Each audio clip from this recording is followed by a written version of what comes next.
नमस्कार, मैं रवीश कुमार। क्या अदानी ग्रुप पर लगे फ्रॉड के आरोप एलआईसी को भी ले डूबेगा? हिंडनबर्ग की रिपोर्ट में अदानी ग्रुप के खिलाफ फ्रॉड के आरोप लगने के बाद भारतीय जीवन बीमा निगम को लेकर भी सवाल उठाए जाने लगे, क्योंकि अदानी ग्रुप में प्रमोटर के अलावा एलआईसी का सबसे अधिक निवेश बताया जाता है। भारतीय जीवन बीमा निगम ने अपने निवेशकों में भरोसा बनाए रखने के लिए एक बयान जारी किया है। आज मार्केट में अदानी समूह के एफपीओ का सब्सक्रिप्शन पूरा हो गया। अबू धाबी के एक समूह ने $400 मिलियन का निवेश कर दिया है। क्या इसके पीछे भी कोई राज है? सवाल है कि हिंडनबर्ग ने अपनी रिपोर्ट में जो आरोप लगाए हैं, क्या सरकार उसकी जांच करेगी? सेबी की तरफ से कोई जांच होगी? अदानी समूह के कुछ शेयरों के दाम में सुधार देखे गए हैं, लेकिन जो गिरावट आई है उसकी रिकवरी अभी दूर नजर आती है। अदानी समूह के शेयरों की खराब हालत को देखकर उसे लोन देने वाले या इक्विटी खरीदने वाले बैंकों और एलआईसी को लेकर चिंताएं जाहिर की जा रही हैं। बैंकों और एलआईसी की तरफ से सफाई आ गई है कि चिंता की कोई बात नहीं है, मगर चिंता की लकीरें यहां वहां दिखाई भी दे रही हैं। क्या एलआईसी अदानी ग्रुप को बचा रहा है, जिसके कारण उसे घाटा हो रहा है? इन आरोपों में कितना दम है, इन सब पर बात करेंगे। इस खबर को ध्यान से देख लीजिए। मिंट अखबार में छपी है। शाहीन घोष की खबर में 2 वरिष्ठ बैंकरों से बातचीत का ब्यौरा है। इन बैंकरों के नाम नहीं है, ऑफ रिकॉर्ड बयान है। मिंट लिखता है कि 2 वरिष्ठ बैंकरों ने कहा है कि भारतीय रिजर्व बैंक ने उनके बैंक से जानकारी मांगी है कि अदानी ग्रुप में कितने पैसे लगे हैं। यह पिछले हफ्ते की बात है। इसका मतलब है कि बैंकों ने जो लोन दिए हैं या निवेश किए हैं, उसके डूबने की आशंका को लेकर रिजर्व बैंक भी चिंतित है। शाहीन घोष की रिपोर्ट में लिखा है कि हिंडनबर्ग की रिपोर्ट आने के बाद बैंकर सतर्क हो गए हैं। भले ही अदानी ग्रुप ने हिंडनबर्ग की रिपोर्ट को दुर्भावनापूर्ण से लेकर फर्जी बताया है, झूठ का पुलिंदा बताया है, लेकिन बाजार के भीतर इसे लेकर कान खड़े हो गए हैं। हिंदी प्रदेश के दर्शकों, क्या आपके अखबारों में यह सब विस्तार से छप रहा है? आप अखबार और चैनल के पैसे देते हैं। आप सिंपल हिसाब समझिए, आपकी जेब पर डाका डाला जा रहा है और आपसे ही पैसा लेकर अखबार और चैनल उसकी खबरें गायब कर दे रहे हैं। अगर ऐसा नहीं हो रहा है तो अच्छी बात है, लेकिन ऐसा हो रहा है तो क्या यह अच्छा है? गोदी मीडिया से पूछिए कि भारत की सबसे बड़ी कंपनी समूह पर फ्रॉड के आरोप लगे हैं, उसकी क्या रिपोर्टिंग है? क्या खारिज कर देने से काम हो जाता है? मिंट की रिपोर्ट कह रही है कि बैंक सतर्क हो रहे हैं, भारतीय रिजर्व बैंक उनसे पूछ रहा है। फिर ये सारी बातें ऑफ रिकॉर्ड क्यों छप रही हैं? भारतीय रिजर्व बैंक को ऑन रिकॉर्ड आकर कहना चाहिए कि उसकी चिंताएं क्या हैं, क्यों बैंकों से पूछा जा रहा है। ऑन रिकॉर्ड होगा तो लोगों में ज्यादा भरोसा बनेगा। मार्केट का पैसा डूब रहा है या डूबने वाला है और यहां ऑफ रिकॉर्ड का ड्रामा चल रहा है। अभी तक सेबी की तरफ से भी कोई जवाब नहीं आया है। आज भी शेयर बाजार में अदानी ग्रुप की कई कंपनियों के शेयरों के दाम गिरे हैं, कुछ कुछ के बढ़े भी हैं। सीएनबीसी टीवी 18 से अदानी ग्रुप के मुख्य वित्तीय अधिकारी जुगशिंदर सिंह जी ने कहा है कि अदानी ग्रुप भारतीय state bank, Punjab national bank, bank of Baroda से डील करता है। अदानी ग्रुप पर $30 अरब का कर्जा है, जिसमें से $9 अरब का कर्जा भारतीय बैंकों का है।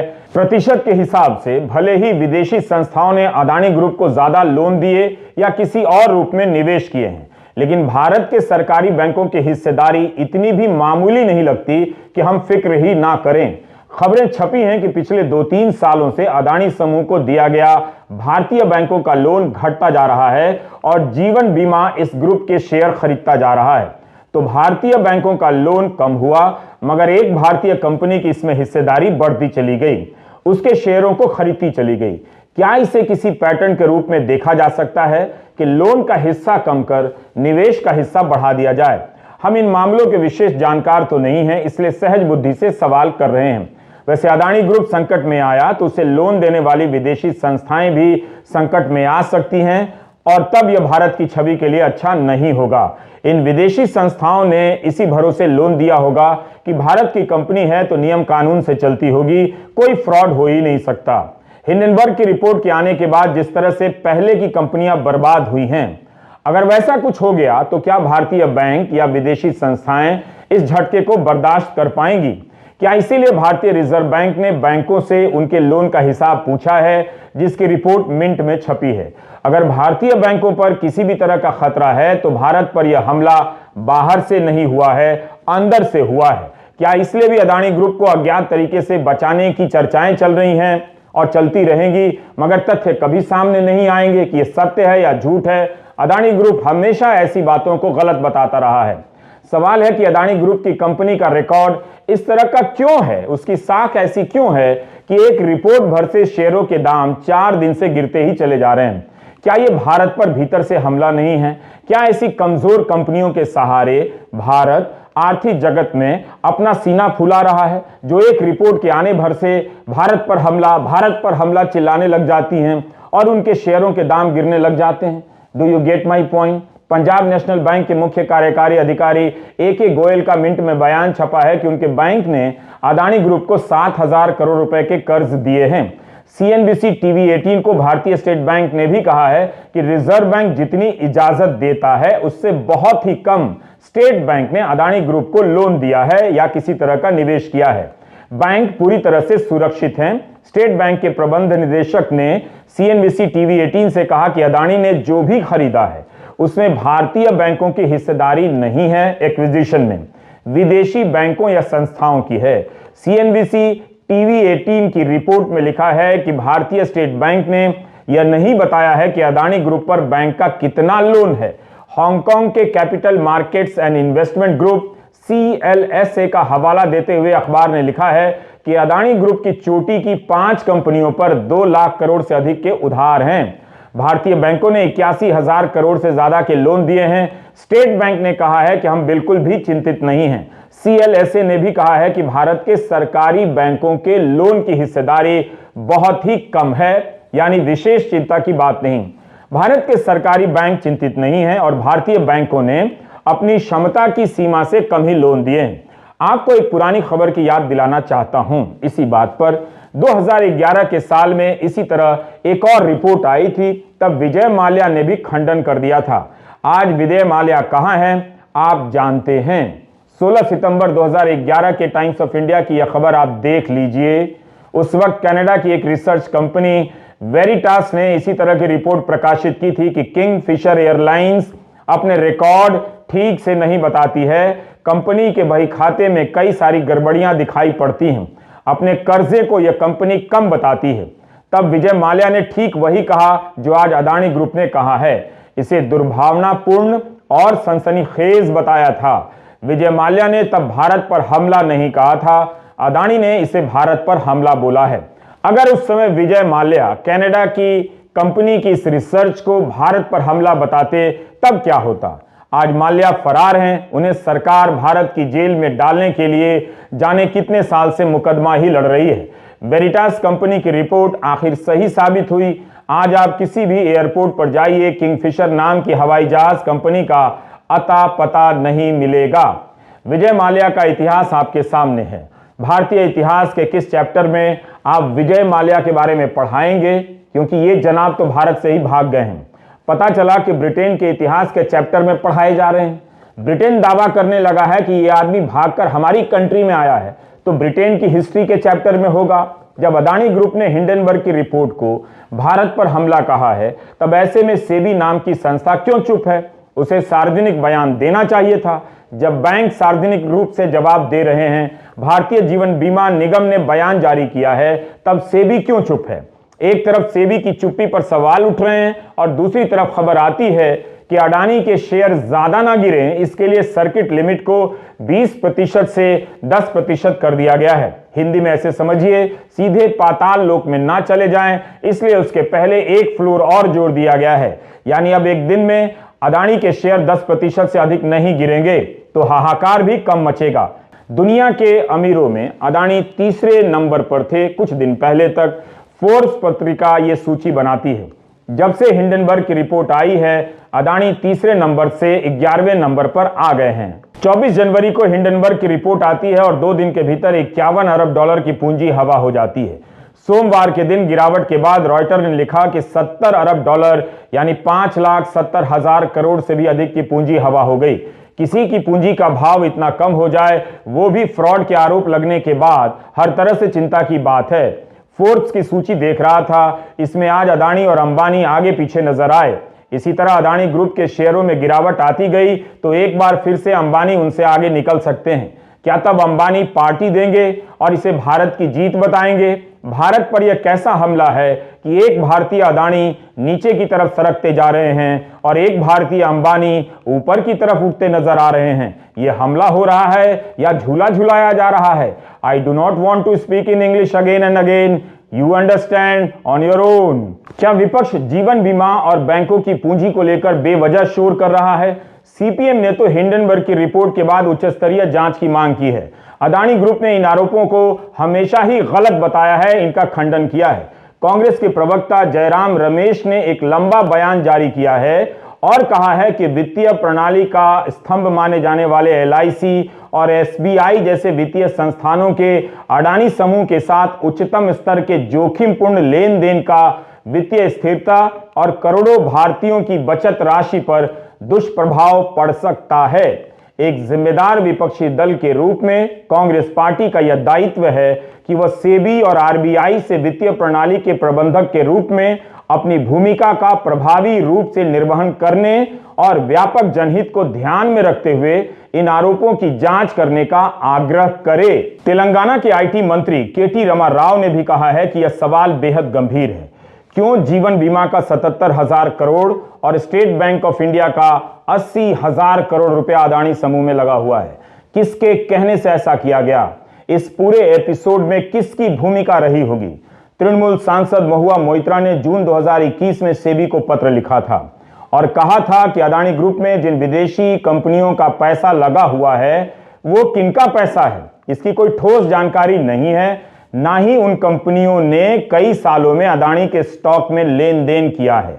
महुआ ने उस समय मांग की थी कि इन कंपनियों के अदानी समूह के साथ रिश्तों की जांच हो, क्योंकि इसका भारतीय बाजार पर काफी असर पड़ेगा। तब सेबी ने कहा था कि इसकी जांच हो रही है। हिंडनबर्ग ने अपनी रिपोर्ट में महुआ मोइत्रा के पत्र और सेबी के जवाब का जिक्र किया है, मगर आज तक किसी को पता नहीं कि सेबी ने जो जांच की उसका क्या नतीजा निकला। हिंडनबर्ग ने लिखा है कि इस मामले की मॉरिशस में भी जांच हो रही है।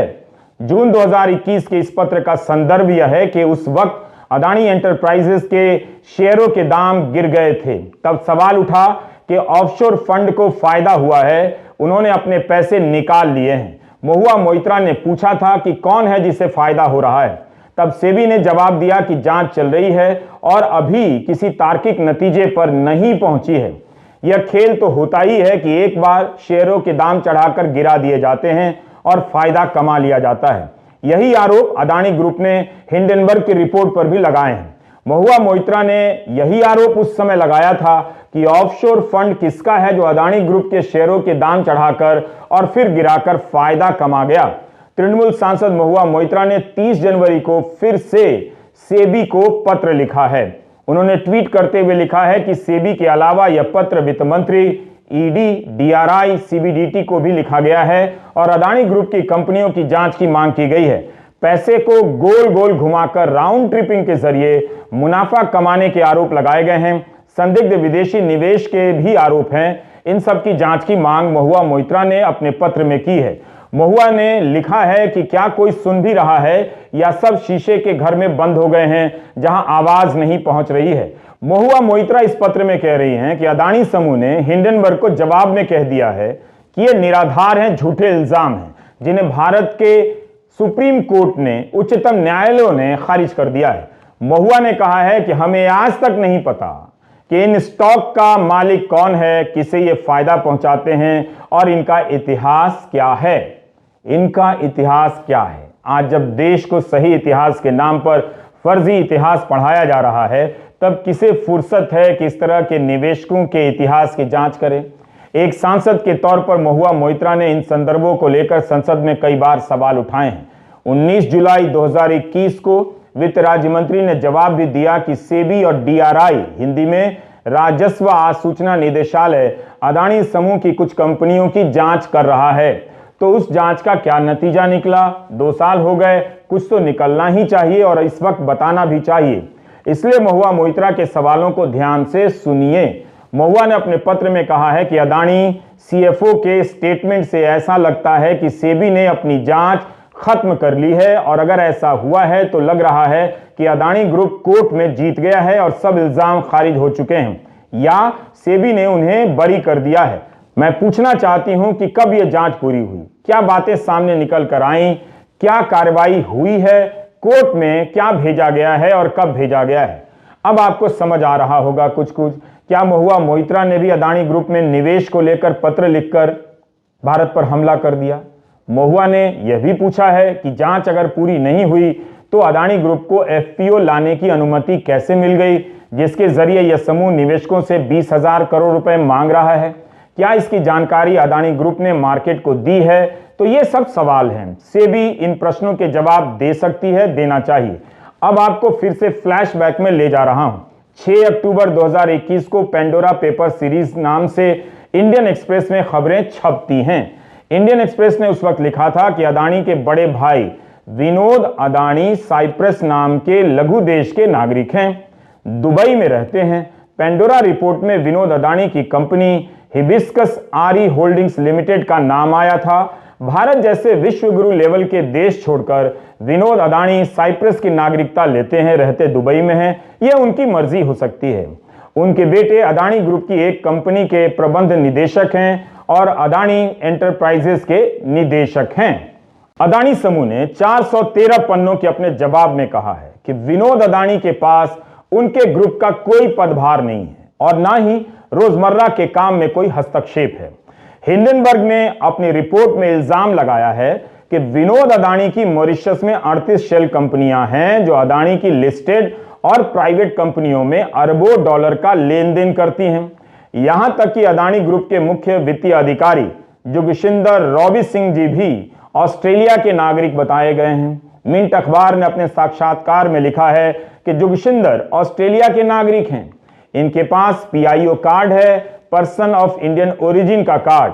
इससे उनके प्रति मेरा सम्मान और बढ़ गया थोड़ी देर के लिए, क्योंकि उनके पहले वीडियो में ऑस्ट्रेलिया का झंडा नहीं था, हमारा प्यारा तिरंगा था। कोई साइप्रस का नागरिक हो जाए या ऑस्ट्रेलिया का हो जाए, कोई ऐतराज नहीं है मुझे। अब चूंकि अदानी ग्रुप ने भारत पर हमला कहकर राष्ट्रवाद को बीच में ला दिया है, इसलिए यह छोटा सा सवाल पूछ रहा हूं। मेरा सवाल है कि केवल भारत के खिलाफ हमला कैसे हो गया? अगर भारत के खिलाफ हमला है तो हिंडनबर्ग की रिपोर्ट साइप्रस और ऑस्ट्रेलिया के खिलाफ भी हमला है।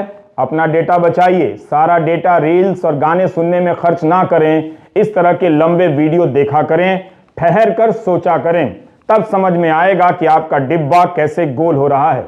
जोगिशिंदर रॉबी सिंह जी ने इतिहास की एक ऐसी व्याख्या कर डाली है कि अब मुझे भी अफसोस हो रहा है कि मैंने केमिस्ट्री में बीए क्यों नहीं किया, बीए मतलब डिप्लोमा क्यों नहीं किया। हम आपको बता दें कि 30 जनवरी को मिंट के स्वराज सिंह धनजल, अनिरुद्ध लस्कर और सतीश जॉन ने जोगिशिंदर सिंह का इंटरव्यू किया है। जोगिशिंदर सिंह अदानी ग्रुप के मुख्य वित्तीय अधिकारी हैं। उनसे सवाल पूछा गया कि आपको इस बात से परेशानी नहीं हुई कि बाजार ने आप पर नहीं, हिंडनबर्ग की रिपोर्ट पर भरोसा किया? जोगिशिंदर सिंह जी कहते हैं, ध्यान से सुनिएगा, मैं इतिहास का छात्र हूं और पंजाब का हूं। मुझे हैरानी नहीं हुई है। जलियांवाला बाग में केवल एक अंग्रेज था जिसने गोली चलाने के आदेश दिए। उसके बाद भारतीयों ने ही भारतीयों पर गोलियां चला दी। तो मुझे अपने भारतीय नागरिकों के व्यवहार पर अचरज क्यों होगा? नहीं होगा। कोई गोरा आदेश देगा और कुछ भारतीय गोली चला देंगे, इसकी संभावना तो है। मेरे राज्य में हुआ है, हमने उस दिन को याद रखा है। मुझे नहीं पता था कि मेरे और जोगिशिंदर रॉबी सिंह जी में एक समानता भी है। हम दोनों इतिहास के विद्यार्थी रहे हैं। What a nice thing. इतिहास पढ़कर वे मुख्य वित्तीय अधिकारी बन गए। मैं पत्रकार से एंकर और एंकर से अब यूट्यूबर बन गया हूं। उनकी इतिहास की समझ पर तो इतिहास विषय का ही नाम बदलकर, ध्यान से सुने, बकवास रख देना चाहिए। फ्रॉड की रिपोर्ट आने के बाद निवेशक अदानी के शेयर बेच रहे हैं और जोगिशिंदर सिंह बेचने वालों की तुलना उनसे कर रहे हैं जिन्होंने जनरल डायर के आदेश पर जलियांवाला बाग में हिंदुस्तानियों पर गोलियां चला दी। चल क्या रहा है इस देश में? इनको ऐसा इतिहास कौन पढ़ा रहा है? शेयर को बेचना अगर डायर के कहने पर गोली चलाने के जैसा है तो बता दीजिए कि क्या शेयर खरीदने के लिए डायर ने ही फायर किया था? आरोप आपकी कंपनी पर लगे हैं, आप उसकी सफाई दीजिए। आपने कहा भी है कि एक एक आरोप झूठ है। बात है कि अदालत में कुछ साबित तो हुआ नहीं। मामला अदालत में ही नहीं गया तो साबित कैसे होगा? तब होगा जब कोई जांच होगी, पहले जांच होगी फिर चार्जशीट बनेगी, तब तो अदालत में बहस होगी। अगर कोई जांच एजेंसी उनके दफ्तर तक आने में किसी वजह से घबरा रही है तो खुद जाकर उसके अफसरों को ले आइए। यह सब करने के बजाय उल्टा आप कह रहे हैं कि गोरे के आदेश पर कुछ भारतीय गोली चला रहे हैं, लोगों के पैसे डूब रहे हैं और आपको डायर का फायर नजर आ रहा है। अगर अदानी के शेयर बेचने वालों में कोई संघ का सदस्य निकल गया, बीजेपी का सदस्य निकल गया, तब क्या होगा? जोगिशिंदर सिंह को यह बात मालूम है क्या होगा? भाई, लोगों ने शेयर मार्केट को मुगल गार्डन बना दिया है, जब चाहा नाम बदलकर अमृत उद्यान रख दिया। This is what I have a problem with, not knowing history and yet claiming to be a student of history. So brazen. सवाल है कि अदानी ग्रुप के साथ साथ एलआईसी का भी निवेश डूबा तो क्या होगा? क्यों एलआईसी को नहीं लगता है कि अभी इतनी बुरी हालत नहीं आई है कि अदानी के शेयर बेचकर निकला जाए? ट्विटर पर कई लोग जो खुद को ऐसे विषयों के जानकार बताते हैं, ये सब सवाल कर रहे हैं। राजनीतिक दल भी एलआईसी को लेकर सवाल उठा रहे हैं। एलआईसी की तरफ से जवाब आया है। आज भी एलआईसी के शेयरों के दाम में कुछ गिरावट दर्ज हुई है। इस जवाब में बताया गया है कि 31 दिसंबर 2022 तक अदानी समूह में भारतीय जीवन बीमा निगम ने 35,915 करोड़ रुपए का निवेश किया था। इसमें इक्विटी भी है और कर्ज भी है। अदानी समूह की सभी कंपनियों में 30,127 करोड़ की इक्विटी खरीदी गई थी, जिसका मूल्य 27 जनवरी तक 56,142 करोड़ था। भारतीय जीवन बीमा ने जिन कंपनियों में निवेश किया है उनकी क्रेडिट रेटिंग भी डबल है, AA है, और निवेश के नियमों के तहत ही सारा निवेश हुआ है। भारतीय जीवन बीमा की कुल संपत्ति 41,66,000 करोड़ की है। इसके अनुपात में अदानी ग्रुप में 1% से भी कम पैसा लगा है। इस जवाब से एलआईसी भरोसा देना चाहती है कि अदानी ग्रुप में 36,000 करोड़ का निवेश उसकी कुल संपत्ति के अनुपात में 1% भी नहीं है। इसलिए चिंता मत कीजिए। कांग्रेस अध्यक्ष मल्लिकार्जुन खड़गे ने आरोप लगाया है कि 2 दिनों के भीतर जीवन बीमा के शेयरों के भाव में 22,442 करोड़ रुपए की गिरावट आई है। एलआईसी ने अदानी ग्रुप में पैसे क्यों लगाए हैं? यह एक तरह की लूट है। जीवन बीमा के प्रबंध निदेशक राजकुमार का बयान बिजनेस स्टैंडर्ड में छपा है कि अदानी के एफपीओ में 300 करोड़ का निवेश बोर्ड की मंजूरी के बाद ही किया गया। आगे और निवेश का प्लान नहीं है। 30 जनवरी को रॉयटर को दिए इंटरव्यू में राजकुमार ने कहा है कि इस समय स्थितियां बदल रही हैं। वास्तविक स्थिति क्या है उसे लेकर हम निश्चित नहीं हैं। चूंकि हम बड़े निवेशकों में से हैं, इसलिए हमारा अधिकार बनता है कि सवाल पूछें, और हम 1-2 दिनों के भीतर सवाल पूछेंगे। तो ये बात है। जीवन बीमा भी कह रहा है कि सवाल पूछेंगे, जवाब से संतुष्ट नहीं हुए तो फिर से सवाल पूछेंगे। हम भी सवाल पूछ रहे हैं।